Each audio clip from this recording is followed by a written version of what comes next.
าบอกว่าเวลาเรานำอาหารไปถวายพระแต่พระไม่ได้ฉันเราจะได้บุญไหมคะ ก็นี่ไงผมพูดเมื่อกี้ไง พี่สุรบดินทร์ เราฆ่าเนื้อสัตว์แต่กลับเอาไปทิ้งกว้างอ่ะก็คิดดูดิคือผมบอกแล้วมันไม่จำเป็นเลย การทำดีจะต้องทำที่วัดมันทำได้ทุกที่ และทำคนที่เขาไม่มีจะกินอ่ะดีที่สุดผมก็เห็นภาพบางภาพนะ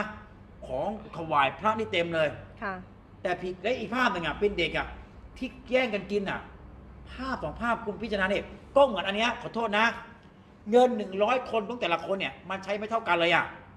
เราจะเอา100ไหนอ่ะให้กับใครอ่ะมันอยู่ตรงนั้นก็เหมือนการทำบุญนี่แหละครับ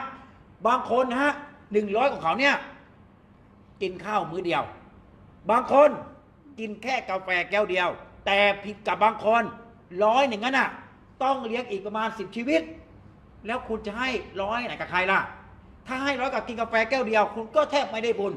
แต่ถ้าคุณให้100นั้นกับต้องเลี้ยงทั้ง10 ชีวิตอ่ะคุณก็ได้บุญไงก็นี่ไงฟังนะทำแล้วเขาใช้เกิดประโยชน์ทำไปเลย แต่ทำไปแล้วเขาไม่ได้ใช้ไปวางทิ้งฟางอย่าทำก็ที่บอกเลยครับ เงิน100 คันน่ะมันมีค่าไม่เท่ากันของแต่ละบุคคล อย่าให้100นะให้กับคนที่กินแค่กาแฟแก้วเดียวเลย แต่อย่าให้100เนี่ยให้กับที่ต้องเอาไปเลี้ยงอีกหลาย10 ชีวิตของคนในครอบครัว100เนี่ยมีคุณค่ามากกว่ากัน เข้าใจไหมครับ คุณเห็นไหมครับ บางคนอ่ะคุณค่าทางสังคมอ่ะเขาเรียกว่าคุณค่าทางความเป็นอยู่เนี่ยพื้นฐานการเงินเนี่ยมันแตกต่าง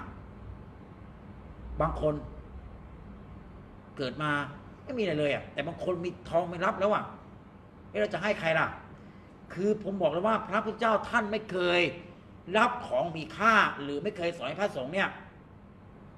ท่านสอนพระสงฆ์อะไรบวชเพื่อสะสางกิเลสไม่ใช่สะสมกิเลสแล้วไม่เคยสอนว่าเราต้องเอาเข้าไปถวายท่านของดีๆต้องถวายท่านไม่ใช่เข้าใจนะบางครั้งอ่ะเห็นแล้วมันน่าเสียดายกับคนที่เขาไม่มีจะกินอ่ะให้นึกถึงคนที่ก็เดือดร้อนเราอาจจะรู้จักหรือไม่รู้จักให้ไปเลย